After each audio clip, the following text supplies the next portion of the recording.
अस्सलाम वालेकुम मेंबर्स, उम्मीद करती हूँ आप सब खैरियत से होंगे। आज मैं आपको बताती हूँ हेपेटाइटिस कैसे होता है, उसकी कितनी टाइप्स होती हैं और क्या ट्रीटमेंट होता है। हेपेटाइटिस हम कहते हैं जिगर का सूज जाना। जैसे हमारे जिगर में इन्फेक्शन यानी सूजन होती है तो उस कंडीशन को हम हेपेटाइटिस कहते हैं। हमें पता है जिगर का बहुत वाइटल यानी मेन रोल होता है हमारी बॉडी में। वो ब्लड को फ़िल्टर करता है, उसके अलावा वो इन्फेक्शन वगैरह को किल करता है। न्यूट्रेंट्स वगैरह की स्टोरेज होती है लीवर में, तो जैसे ही हमारा जो लीवर है यानी जो जिगर है वो डैमेज हो जाए तो उसके वो फंक्शन भी ठीक तरह से परफॉर्म नहीं करता और बॉडी में बहुत से इश्यूज़ इवन के इतना सीवियर भी हो जाता है कि पर्सन की डेथ कॉज करवा देता है।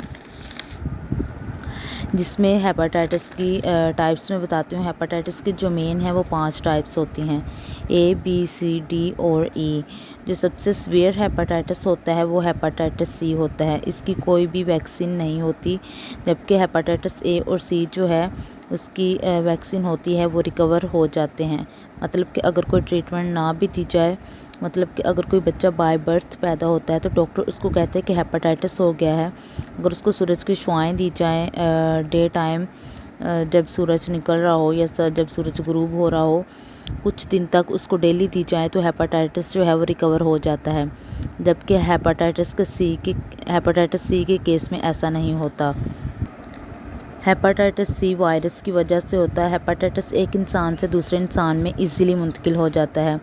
जैसे कोई भी फ्लूइड हमारी बॉडी का या फिर ब्लड वगैरह जो पेशेंट है हेपेटाइटिस का, उसका दूसरे इंसान के अंदर चला जाए तो जो नॉर्मल इंसान है उसको भी हेपेटाइटिस हो जाएगा। फॉर एग्ज़ाम्पल, अगर कोई सिरिंज वगैरह, ब्लेड वगैरह या डेंटल के जो इंस्ट्रूमेंट होते हैं उनको कोई हेपेटाइटिस पेशेंट यूज़ करे और वही सिरिंज और इंस्ट्रूमेंट वगैरह कोई नॉर्मल पर्सन भी यूज़ करेगा, उसके अगर कट लग जाए तो ब्लड जो है जिससे हेपेटाइटिस पेशेंट का जो होगा ब्लड वो नॉर्मल पेशेंट में चला जाएगा और उसको भी हेपेटाइटिस हो जाएगा।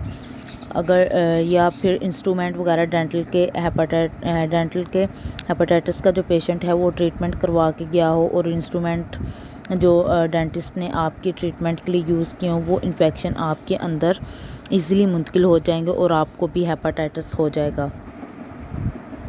इम्प्लीवेशन इंसान को बहुत ज़्यादा करनी चाहिए। अगर किसी जगह पे, ऐसी जगह हॉस्पिटल वगैरह पे जाएं तो वहाँ पे इंसान को बार बार हैंड वॉश करने चाहिए, हाथों को और फेस वगैरह को वॉश करना चाहिए। गंदे हाथों से कुछ नहीं खाना चाहिए, इंसान की बॉडी में इन्फेक्शन वगैरह ना जाए। और इसके अलावा ये है कि हेपेटाइटिस के जो सिम्टम्स हैं उनमें पेन होती है। हमें पेन कहाँ पे होती है? बेली में बिल्कुल मिड में पेन होती है, पेट में बिल्कुल फ्रंट में, दरमियान में पेन होती है।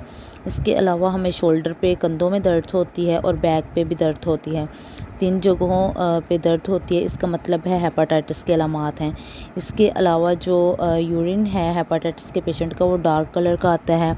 फीवर वगैरह अक्सर रहता है। यार्ड्स पेन बहुत ज़्यादा होती है। ऐसे पेशेंट को भूख वगैरह, हेपेटाइटिस के पेशेंट को भूख वगैरह बहुत कम लगती है, वीकनेस होना शुरू हो जाती है।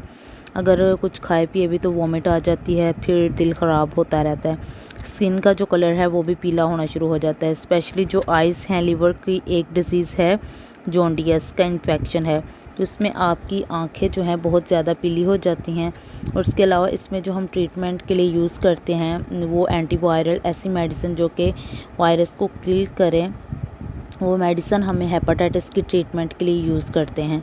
इसमें अगर तो अगली स्टेज में हेपेटाइटिस चला जाए तो हेपेटाइटिस सी में पता चल जाए तो इसका ट्रीटमेंट जो है वो पॉसिबल है। एंटीबायो मेडिसिन काफ़ी तरह की आती हैं, ये पेशेंट टू पेशेंट डिपेंड करता है एज के लिहाज से भी। अगर तो हेपेटाइटिस सी में पहली स्टेज में या फिर दूसरी स्टेज में पता चल जाए तो इसका ट्रीटमेंट पॉसिबल है। लेकिन अगर लास्ट स्टेज पे 70% से ज़्यादा लीवर डैमेज हो गया हो तो इस केस में ट्रीटमेंट उस तरह से इफ़ेक्टिव नहीं होता। फिर पेशेंट का पेट वगैरह फूलना शुरू हो जाता है, स्वेलिंग होना शुरू हो जाती है और पेशेंट को वीकनेस बहुत होना शुरू हो जाती है, चलते चलते गिर जाता है। ये सबसे ज़्यादा सीवियर केस होता है। हेपेटाइटिस का जो है वो डेथ भी कॉज करवा देता है। आज जो मैं इंफॉर्मेशन लाई हूँ वो लिवर फंक्शन के रिलेटेड है।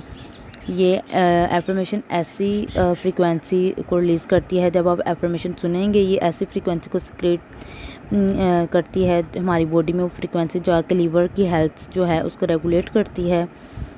جو اور لیور کے جو سیل ہیں ان کی ہیلنگ کرتی ہے.